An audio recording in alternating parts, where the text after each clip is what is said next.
It's that time of year again, that one day where everyone is Irish. Of course, I'm talking about St. Patrick's Day. Hi, I'm Doug Petruzzi, and I am one of your Center of the Plate specialists, one of 6 here to support you and your efforts to grow business.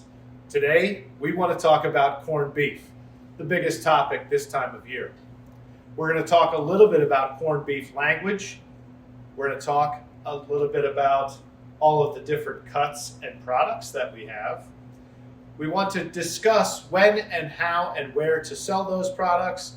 And then most importantly, we want to give an overview of what we stock in inventory. First of all, while we're talking about corned beef, we are not talking about corned beef. It has nothing to do with corn.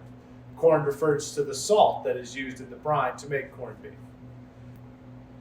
Now, the language and terminology can be very important if you are not familiar with corned beef as a category.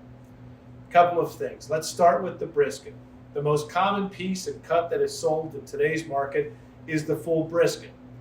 That brisket really is comprised of 2 different parts.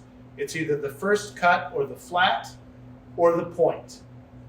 The first cut or flat is a more, what I would consider, lean piece of meat. It has much less fat associated with it, and it can be used, it's very versatile, as an entree or into a sandwich. The point is the back end. It cuts in a different direction, and that's why it's important to separate these 2 pieces when slicing it. And it might look a little more fatty, but it's a lot more moist, and it's a very flavorful point. Both pieces of this whole brisket are very desirable. We also sell the round. That can come from the top round or the bottom round.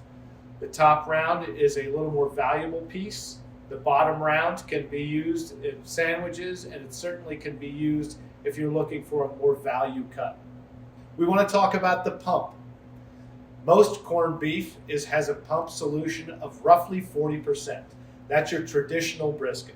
And we have a number of manufacturers and a number of labels that provide that raw brisket at a 40% pump.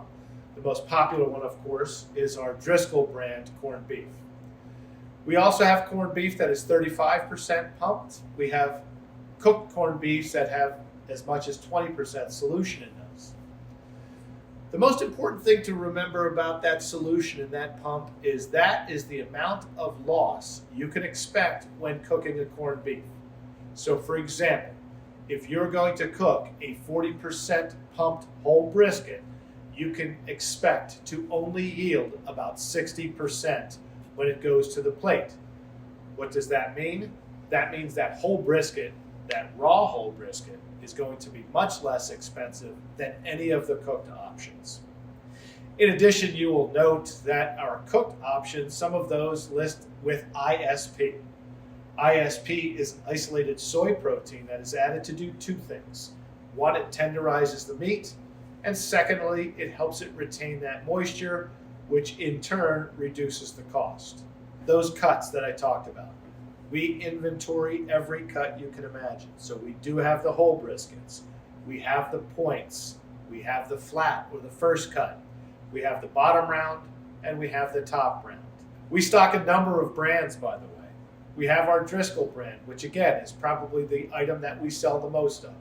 But in addition to the Driscoll brand, we have Lindy, we have Nation's Best, we have Wonder, Old World, Old Neighborhood, and Best. All of those are very popular brands. They are all well known, and they all have a following. Now, what are the items and how do we want to sell?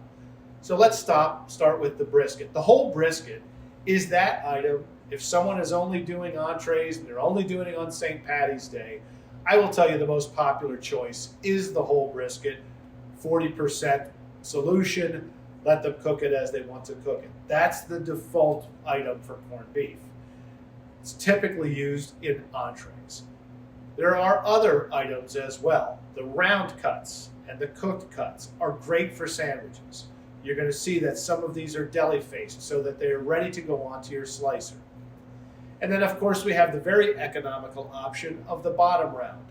It's not as desirable as the top round, but it comes at a much less expensive price and gives them an option to be able to put it on their menu. So it's the first time they're doing it, or they're just concerned about the process, I will tell you the wet pack with spices is absolutely the best option for them to use.